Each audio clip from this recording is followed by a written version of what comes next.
মোৰ বাবে এই অভিজ্ঞতা অদ্বিতীয় অবিস্মৰণীয় আৰু সঁচাই মই অভিভূত হৈছোঁ যে এগৰাকী ব্যক্তিৰ কিমান ভাল পালে হাজাৰ হাজাৰ ৰাইজ এইদৰে স্বতঃস্ফূৰ্তভাৱে ওলাই আহিব পাৰে। আজি এই অনুষ্ঠানত যিহেতু ভূঞা ডাঙৰীয়া ইয়াত আছে, মই যিখিনি আচলতে কথা ক'ম, মই সাধাৰণতে যিবোৰ কথা কওঁ সেই কথাৰ বাস্তৱ ৰূপজন ইয়াত বহি আছে। মই সদায় এটা কথা কওঁ, বিশেষকৈ যিসকল ছাত্ৰ ছাত্ৰী আছে, যিসকল পিতৃ মাতৃ আছে, সপোন দেখিব, জোখতকৈ ডাঙৰ সপোন দেখিব, নিজৰ সক্ষমতাতকৈ ডাঙৰ সপোন দেখিব, বিশাল সপোন দেখিব। আমাক সৰুৰ পৰাই ভুল কথা পঢ়োৱা হয় কিতাপত। আমাক পঢ়োৱা হৈছিল কি? আঁঠুৱা চাই ঠেং মেলা। পঢ়িছে নাই? সদায় সপোন দেখিব, ডাঙৰ সপোন দেখিব। সৰুতে আমাক ভুল কথা পঢ়ায় শিক্ষকে যে আঁঠুৱা চাই ঠেং মেলা। মই কওঁ আঁঠুৱা চাই ঠেং নেমেলিবা। অৰ্থাৎ আঁঠুৱা চাই ঠেং মেলা মানে কি? মোৰ জীৱনৰ আঁঠুৱা যদি সৰু, গোটেই জীৱনটো মই এনেকৈ পাৰ কৰিম। অৰ্থাৎ দুবাহু মেলি উন্মুক্তভাৱে জীয়াই থাকিব নোৱাৰোঁ। মহে খাব পাৰে, মেলেৰিয়া হ'ব পাৰে। মই কওঁ আঁঠুৱা চাই ঠেং নেমেলিবা, নিজৰ ঠেঙৰ জোখত আঁঠুৱা বনাই ল'বা আৰু জীৱনত আনন্দ উপভোগ কৰিবা। জীৱন তেনেকৈ পাৰ কৰিব লাগে। যিসকল মানুহ সফল, তেওঁলোকৰ আৰু আমাৰ মাজত পাৰ্থক্যটো এইটোৱে যে আমি সপোন দেখিবলৈ ভয় কৰোঁ। মোৰ আই অত্যন্ত সাহসী, পৃথিৱীৰ অন্যতম সাহসী মহিলা। সাধাৰণতে ব্যক্তিগত কথা মই নকওঁ, কিন্তু আজি যিহেতু এটা ঘৰুৱা পৰিৱেশ আছে, মই মোৰ পিতৃক দেখা নাই। মোৰ জন্মৰ পূৰ্বেই মোৰ পিতৃ এই পৃথিৱীৰ পৰা বিদায় মাগিছে।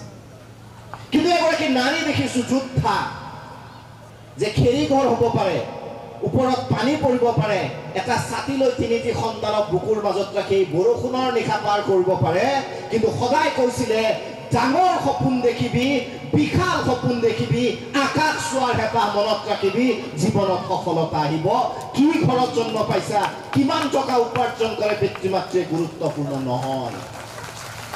ভূঞা ডাঙৰীয়া আঙুঠিৰ কথা কৈছে পিতৃৰ, তাৰপিছত কৈছে যে মোৰ সপোন জাগিছিল যে যিসকল ব্যক্তি আজি প্ৰয়োজনত আছে তেওঁলোকক মই সহায় কৰোঁ। মোৰো এটা সপোন আছে। দীপক শৰ্মাৰ সেই যে মই কৈছোঁ সপোনৰ শক্তি। এটা সপোনে সাধাৰণ নন্দীগুৰি ভূঞা অসাধাৰণ কৰি আজি এইখন চকীত বহিবলৈ সামৰ্থ্যৱান কৰিছে। প্ৰত্যেকগৰাকী ব্যক্তিয়ে, প্ৰত্যেকগৰাকী পিতৃ মাতৃয়ে বিশাল সপোন, ডাঙৰ সপোন দেখা উচিত। আমি সপোন দেখিবলৈ ভয় খাওঁ। আমাৰ ঘৰত টাইলছ লগোৱা নাই, অট্টালিকা নহয়। মোৰ ল'ৰাটোৱে, মোৰ ছোৱালীজনী স্কুললৈ গ'লে ভাত, কেৱল ভাত আৰু কিবা এটা নিমখ পানীৰে খাই যায়। আমি ক'ত কম্পিটিশ্যন কৰিব পাৰিম হৰলিক্স বনবিটা খোৱা ছাত্ৰ ছাত্ৰীৰ লগত? মোৰ ছোৱালীজনী চাইকেল লৈ কলেজলৈ যায়, স্কুললৈ যায়, খোজকাঢ়ি যায়। কোনোবাৰ দেউতাকে গাড়ীৰে, চাৰিচকীয়া গাড়ীৰে, AC গাড়ীৰে স্কুল কলেজত থৈ আছে। আমি ক'ত কম্পিটিশ্যন কৰিব পাৰিম, প্ৰতিযোগিতা কৰিব পাৰিম? ভুল কথা।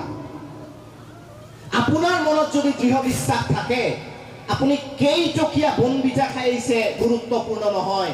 আপোনাৰ পিতৃয়ে কিমান দামী স্কুলত দিছে গুৰুত্বপূৰ্ণ নহয়। কিমান দামী কলমেৰে লিখিছে গুৰুত্বপূৰ্ণ নহয়। গুৰুত্বপূৰ্ণ কথাটো হ'ল পৰীক্ষাত আপুনি বহীখনত কি লিখিছে সেইটোহে গুৰুত্বপূৰ্ণ। তাৰ বাবে হৰলিক্স বনবিটাৰ প্ৰয়োজন নহয়। ইতিহাস সাক্ষী হৈ আছে। এগৰাকী 6 বছৰীয়া ল'ৰা, দেউতাকে নাও চলায়, আমাতকেতো অন্তত আৰু অধিক আৰ্থিকভাৱে দুৰ্বল। এবেলা খায়, এবেলা নাখায়, পিন্ধিবলৈ চেণ্ডেল নাই, চোলা নাই পিন্ধিবলৈ। ৰাতিপুৱা ঘৰে ঘৰে বাতৰি কাকত বিলায়। খাব নোপোৱা ঘৰৰ ল'ৰা, ৰাতিপুৱা ঘৰে ঘৰে বাতৰি কাকত বিলাই তেওঁ স্কুললৈ যায়। সেইজন ল'ৰা যদি ভাৰতবৰ্ষৰ 13 সংখ্যক ৰাষ্ট্ৰপতি APJ আব্দুল কালাম ছাৰ হ'ব পাৰে, আমি কিয় নোৱাৰো? প্ৰশ্ন সেই একেটাই। প্ৰশ্ন হ'ল তেওঁ সপোন দেখিছিল, বিশাল সপোন। দেউতাই কি কৰে, কিমান টকা উপাৰ্জন কৰে, কি খাইছে গুৰুত্বপূৰ্ণ নহয়। গুৰুত্বপূৰ্ণ হ'ল ডাঙৰ সপোন দেখা। বিভিন্ন কাম ইতিমধ্যে নন্দীগিৰি ভূঞা ডাঙৰীয়া কৰিছে। মই এটা অনুৰোধ জনাম মোৰ ফালৰ পৰা, কৰিছে নে মই নাজানো, যদি কৰিছে ভালেই। এই বৃহত্তৰ অঞ্চলত মোৰ সদায় এটা আক্ষেপ থাকে, এখন সোণৰ সপোন, সোণৰ অসম, কিন্তু সেইটো গঢ়াৰ মোৰ সামৰ্থ্য নাই। মই কৈ যাব পাৰোঁ, কোনোবাই যদি কৰি দিয়ে ভাল। যে অন্তত এটা বিশেষ কিলোমিটাৰৰ দূৰত্ব আজিকালি দেখিছে আপোনালোকে গুটখা পান মছলা মোবাইল আজিকালি গাঁৱতো ল'ৰা ছোৱালীবিলাকে বন্ধুৰ সৈতে কথা নাপাতে চাব আপুনি দলঙৰ পাৰত অন্তত এক বিশেষ ঠাইৰ দূৰত্বৰ মাজে মাজে এখন যাতে পুথিভঁৰালৰ নিৰ্মাণ কৰে এই মোৰ অনুৰোধ আপোনালোকক জনাম কাৰণ অসমত মদৰ দোকান হাজাৰ হাজাৰ হৈছে লাইব্ৰেৰীৰ সংখ্যা নোহোৱা হৈ গৈছে আমাৰ ছাত্ৰ ছাত্ৰীয়ে কিতাপ পঢ়ক ডাঙৰ অট্টালিকা বনাই দিব নালাগে ডাঙৰ অট্টালিকা নালাগে খেৰীৰেই হওক দৰ্জাৰ বেৰেই হওক তাত বহুত কিতাপো নালাগে ইমান অধ্যাপক প্ৰিন্সিপাল আছে মই ভাবোঁ আপোনালোকে অন্ততঃ 10খন কিতাপ তাত দিবলৈ কুণ্ঠাবোধ নকৰে যদি তেনেকুৱা লাইব্ৰেৰী হয় তাক মই ভাবোঁ তাৰ পৰাই ডাক্তৰ ইঞ্জিনিয়াৰ প্ৰফেচাৰৰ সৃষ্টি হ'ব গতিকে আশা কৰোঁ চিচিবৰ গাঁৱৰ এই বৃহত্তৰ অঞ্চলত অন্ততঃ 5 কিলোমিটাৰৰ মূৰে মূৰে এখন সৰু এয়া যাতে ৱৰ্ল্ড ৰেকৰ্ড হয় যে 5 কিলোমিটাৰৰ মূৰে মূৰে এখন পুথিভঁৰাল আছে আৰু দেওবাৰে বা শনিবাৰে গধূলি আমাৰ ছাত্ৰ ছাত্ৰীয়ে যাই তাত পঢ়িব পাৰে তেনেধৰণৰ পদক্ষেপ লওক সেই সোণৰ অসম তেনেকেই গঢ় ল'ব মই ভাবোঁ গতিকে সেই নিষ্ঠাবান সেই ছাত্ৰ ছাত্ৰীসকল আমি যাতে পাম তেনেকুৱা ধৰণৰ পুথিভঁৰাল যাতে আমি ভৱিষ্যতে দেখিম এয়া মই কেৱল অনুৰোধ জনাই গৈছোঁ আপোনালোকৰ সন্মুখত ভূঞা ডাঙৰীয়াৰ নামৰ সৈতে এটা শব্দ আছে মই আহোঁতে জুখি আছিলোঁ যে গিৰি গিৰি মানে কি পাহাৰ পৰ্বত হয় না নহয় শ্ৰীকৃষ্ণই কি কৰিছিল শ্ৰীকৃষ্ণই মথুৰাত যেতিয়া তীব্ৰ বানপানীৰ সৃষ্টি হৈছিল মথুৰাত যেতিয়া মানুহে হাহাকাৰ কৰিছিল মৃত্যু দেখি আতংকিত হৈছিল বৰষুণে প্ৰবলৰ সৃষ্টি কৰিছিল গোবৰ্ধন পৰ্বত আঙুলিৰে দাঙি মথুৰাবাসীক ৰক্ষা কৰিছিল ময়ো অনুৰোধ জনাম নামৰ সৈতে গিৰি শব্দটো আছে পাহাৰৰ দৰে হৈ এই ৰাজ্যক যাতে আপুনি পাৰ্যমানে সহায় কৰি যায় এওঁলোকৰ জীৱনত যেতিয়াই বাৰিষা আহে আপোনাৰ সন্তানে যদি পিতৃ মাতৃক সন্মান কৰে জ্যেষ্ঠজনক সন্মান কৰে গাঁৱৰ কৰ্মৰ বাবে ওলাই আহে যদি আনক সহায় কৰিব পাৰে আপোনাৰ সন্তান শ্ৰেষ্ঠ সন্তান বুলি ধৰি লওক নম্বৰ কিমান পাইছে আপোনালোকে গুৰুত্ব নিদিব আপোনালোকে ধন্যবাদ দিব ধন্যবাদ ভগৱান মোক এজন জ্ঞানী সন্তান তুমি উপহাৰ দিলা দুখ নকৰিব ডাক্তৰ ইঞ্জিনিয়াৰ বহুত আছে বহুত গৈছে সমাজত ভাল মানুহৰ অভাৱ মই ইতিহাসৰ বহু লোকৰ বিষয়ে পঢ়ি চাইছোঁ জীৱনত কেইগৰাকী বিশেষ ব্যক্তি যিয়ে নিজৰ আইতাকৰ লগত ককাকৰ লগত সময় অতিবাহিত কৰিছে অৰ্থাৎ সৰু কালত আইতাক আৰু ককাকৰ সৈতে জীৱন অতিবাহিত কৰিছে সেই সকল লোকে ইতিহাস ৰচনা কৰিব পাৰিছে এই কথাটো আজি আপোনালোকে মনত বান্ধিব আমি বহুতে ইয়াতে দেখিছোঁ যে 9-10ত পঢ়া সন্তান হয়তো আপোনালোকৰ আছে নিজৰ সন্তান নিজৰ স্বামীক লৈ ইমান ব্যস্ত হৈ পৰোঁ যে নিজৰ পিতৃ মাতৃ নিজৰ শাহু শহুৰক হয়তো সিমান গুৰুত্ব নিদিওঁ যিমান আমি গুৰুত্ব দিব লাগে আমাৰ দায়িত্ব দুইটাৰ প্ৰতি সমানেই আছে শ্ৰীমন্ত শংকৰদেৱ ৰতন টাটা পৃথিৱীৰ অন্যতম ধনী মানুহ উদ্যোগপতি এই আটাইসকল ব্যক্তিয়ে কিন্তু নিজৰ ককা আইতাকৰ সৈতে বেছি সময় অতিবাহিত কৰিছে আজিকালি মোবাইলৰ যুগ নাতিয়েকেও মোবাইল বোৱাৰীয়েকেও মোবাইল ককা আইতাকে কি কৰিব বহি থাকিব মোবাইল চলাৰ আপত্তি নাই কিন্তু নিজৰ সন্তানক সদায় ক'ব যে অন্তত 2 ঘণ্টা আমাক বাবা 2 ঘণ্টা অন্তত ককা আইতাৰ সৈতে কথা পাত বহু কিতাপে শিকাব নোৱাৰা কথা আপোনালোকে শিকিব পাৰিব আজিৰ পৰা হোমৱৰ্ক কৰি দিয়ক নিজৰ সন্তানক যে ককা আইতাৰ সৈতে 2 ঘণ্টা বহি জীৱনৰ কথা পাতিব লাগিব জীৱনত বহুত শিকিব পাৰিব এই যে মা দেউতাই আমাক যিদিনালৈ শাসন কৰিব যিদিনালৈ ভাল আমাক বাধা কৰিব যে সোনকালে ঘৰত আহিবি পঢ়া পাতিত মন দিবি যিদিনালৈ এই কথাবোৰ আমাক কৈ থাকিব আমাৰ জীৱন ওপৰ ফালে গতি কৰিব যিদিনাই কোৱা বন্ধ কৰিব ভাবিবা আমাৰ জীৱনত উন্নতি অহাটো একেবাৰে নিশ্চিত এটা ভাল পদক্ষেপৰ বিষয়ে গম পালোঁ গুৱাহাটীত নীট ডাক্তৰ হ'বৰ বাবে যিটো পৰীক্ষা আৰু JEEৰ যিটো পৰীক্ষা সেই ছাত্ৰ ছাত্ৰীসকলক আপোনালোকে বিনামূলীয়াভাৱে নহয় জানো বিনামূলীয়াভাৱে তেওঁলোকে প্ৰশিক্ষণ দি তাত ৰাখি ডাক্তৰ ইঞ্জিনিয়াৰ কৰি গঢ়ি তোলাৰ যিটো সপোন মইতো ভয়ে খাইছোঁ ইমান ডাঙৰ সপোন ইমান বিশাল আচলতে সাহস কৰিছে বুলিয়ে ক'ব লাগিব নেদেখাজনৰ ওচৰত প্ৰাৰ্থনা জনাম যে আপোনাৰ এই সপোন বাস্তৱায়িত হওক সপোন যাতে পূৰণ হওক আৰু আমাৰ এইখন বৃহত্তৰ অঞ্চলৰ পৰা বহু ভাল ডাক্তৰ ইঞ্জিনিয়াৰ অধ্যাপকৰ যাতে সৃষ্টি হয় তাৰ বাবে ভগৱানে আপোনাক শক্তি দিয়ক আমি তাৰে বাবে এটা কামনা কৰিছোঁ ইয়াৰ বাবে এটা হাত চাপৰি জোৰেকে বজাই দিয়ক কাৰণ এয়া সাহস এনে ঘোষণা ৰাজহুৱাকৈ কৰিবলৈ জীৱনত বহুত মানুহ দেখিছোঁ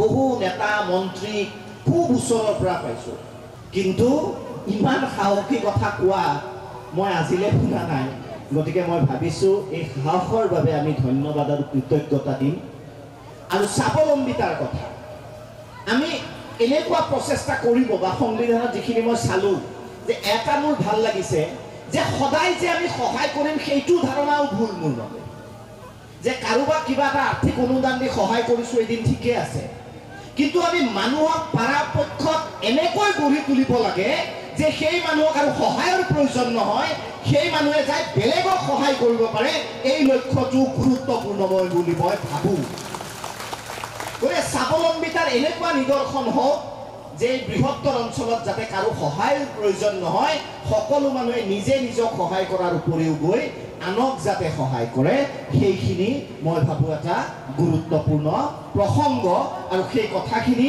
আমি সদায় আটাই গুৰুত্ব দিয়াটো উচিত মই এনে দেখিছিলোঁ মই যিবোৰ ছ'চিয়েল মিডিয়াত যিবোৰ বাতৰি কাকতৰ পোষ্ট ভূঞা ডাঙৰীয়াৰ মই চালোঁ মই ভাবিছিলোঁ যে সহায় কৰে কিন্তু এনে হাৰত মানুহ ওলাই আহিব আৰু আপোন পাহৰা হৈ ইমান মৰম যাচিব মই ভাবোঁ এয়াও এটা সৌভাগ্য কাৰণ মই কৈছোঁৱে যে বহু মানুহ দেখিছোঁ ৰাজনীতিৰ পথাৰতো মন্ত্ৰী বিধায়কৰ পৰা আৰম্ভ কৰি মইতো ভাবোঁ এখন সৰু সুৰা চৰকাৰে চলাই আছে ইয়াতে মিনি গভৰ্ণমেণ্ট হয় যদি এটা হাত চাপৰি বচাই দিয়ক কিন্তু মানুহৰ যাতে এই মৰম মই আকৌ কওঁ বহু ছাত্ৰ ছাত্ৰীক মই কওঁ যে জীৱনত যি কৰা মানুহৰ বাবে কিবা এটা কৰিলে জীৱনত নাম থাকিব নহ'লে কোনো গুৰুত্ব নিদিয়ে আপুনি যদি দম্ভালি মাৰি ঘূৰি ফুৰে আপুনি যিমানেই ডাঙৰ মিনিষ্টাৰ নহওক কিয় মৰাৰ দিনা সৰুকে পেপাৰত লিখা থাকিব প্ৰাক্তন মন্ত্ৰীৰ মৃত্যু আৰু মই জানো কোনেও পঢ়ি নাছে এইবোৰ নপঢ়ো খবৰ যা গতিকে মই এইটোৱে কওঁ যে জীৱনত এনে কাম কৰিব লাগে পেপাৰত নাম উঠক মানুহৰ হৃদয়ত যাতে নামটো থাকি যায় আৰু দহজনে যাতে কয় যে মানুহজন ভাল আছিল মানুহজনে মানুহৰ কাম কৰিছে সেইকাৰণে মই কওঁ যে মন্ত্ৰী বিধায়ক তোমালোকে যিমানেই দম্ভালি ল'ব লাগে চব তেনেকুৱা নহয় যিমানেই ডাঙৰ কথা নোকোৱা কিয় যিদিনা মৃত্যু হ'ব কোনেও মনত নাৰাখে বৰঞ্চ 4জন মানে কওঁ ভালেই হ'ল বৰ ই কৰাপশ্যন আছিল বৰ পইচা খাইছিল তাতকৈ মানুহৰ সৈতে মিলি মানুহৰ অন্তৰত ঠাই লোৱাটো পৃথিৱীৰ আটাইতকৈ কঠিন কাম আৰু মই আকৌ কৈছোঁ যে ভূঞা ডাঙৰীয়াৰ এই আৰম্ভণি অনাদি অনন্ত কাললৈ চলক সূৰ্যৰ নিচিনা জিলিকি থাকক আৰু পোহৰাই তোলক বহু লোকৰ জীৱনৰ বন্তি মই যেতিয়া কালি ইয়াত আহি আছিলোঁ নিশা মই মোৰ বাইদেউক ফোন কৰিছিলোঁ তেখেত কলেজৰ অধ্যাপিকা তেখেতক মই কথাটো যেতিয়া ক'লোঁ আলোচনা কৰি আছিলোঁ তেতিয়া মোক তেখেতে কথা এটা ক'লে যে আমি যেনেকৈ শৈশৱ পাৰ কৰিছিলোঁ কেতিয়াবা টকা পইচাৰ বাবে অসুখ বিসুখ বেমাৰত ইমান হাহাকাৰ পৰিস্থিতিৰ সৃষ্টি হয় সৌভাগ্যক্ৰমে মানে আলোচনা যেতিয়া কৰি আছিলোঁ আহোঁতে গাড়ীত হয়তো আমি এনেকুৱা সুবিধা হয়তো কেতিয়াবা পোৱা নাছিলোঁ বা জীৱনটো আমি হতাশাত ভুগি আছিলোঁ কিন্তু ভূঞা ডাঙৰীয়া মোৰ বাইদেৱে যিটো কথা কোৱাই সিহঁতক দেখা নাই চাক্ষুষভাৱে যে এনেকুৱা মানুহৰ অনুষ্ঠানত যাব লাগে আমাৰ নিচিনা কোনোবা প্ৰয়োজনবোধৰ মানুহক হয়তো কেতিয়াবা সহায় কৰি তেওঁলোকৰ জীৱনত কিঞ্চিত হ'লেও হাঁহি বিৰিয়াঙালে সুবিধা দিব গতিকে তই ভালকৈ মিটিঙত কথা কৈ আহিবি এইটো মোৰ বাইদেৱে কোৱা কথা ভগৱান শ্ৰীকৃষ্ণ ভগৱান আছিল পিতৃ মাতৃ কিমান বছৰ কাৰাবাস খাটিছিল 14 বছৰ সময়তকৈ আগত আৰু জোখতকৈ বেছি পৃথিৱীত কোনেও কেতিয়াও পোৱা নাই আৰু কেতিয়াও নাপায় সেই কথাটো মনত ৰাখিব আৰু ধৈৰ্য ধৰাটোৱে আটাইতকৈ জীৱনৰ শ্ৰেষ্ঠ কৰ্ম তেওঁতো ভগৱান আছিল পিতৃ মাতৃ জেলত আছিল তেওঁ ইমান শক্তি আছিল একেদিনাই গৈ মই পিতৃ মাতৃক যাই কেনে মোকলাই দিলোঁ তেওঁতো উকিলো নালাগে লাগিব জানো জেলৰ পৰা ওলাই আনিবলৈ কিন্তু ভগৱানে কিমান বছৰ অপেক্ষা কৰিছিল 14 বছৰ অৰ্থাৎ পানী কেঁচুৱাই যদি কংসক বধ কৰে মানুহে হাঁহিলেহেঁতেন অন্যায় হৈছে কংসৰ প্ৰতি 14 বছৰ যেতিয়া ভগৱান শ্ৰীকৃষ্ণৰ মাংসপেশী বৃদ্ধি হ'ল সাধাৰণতে 14 বছৰত ল'ৰাবিলাক অকণমান মাংসপেশী বৃদ্ধি হয় অলপ পুৰুষ সুলভ গঠনটো আহে অৰ্থাৎ এবছৰ দুবছৰ নহয় 14 বছৰ যেতিয়া পুৰুষ সুলভ চেহেৰা এটা ভগৱানৰ আহিল তেওঁ মথুৰালৈ গ'ল আৰু তাৰ পিছত তেওঁ কংসক বধ কৰি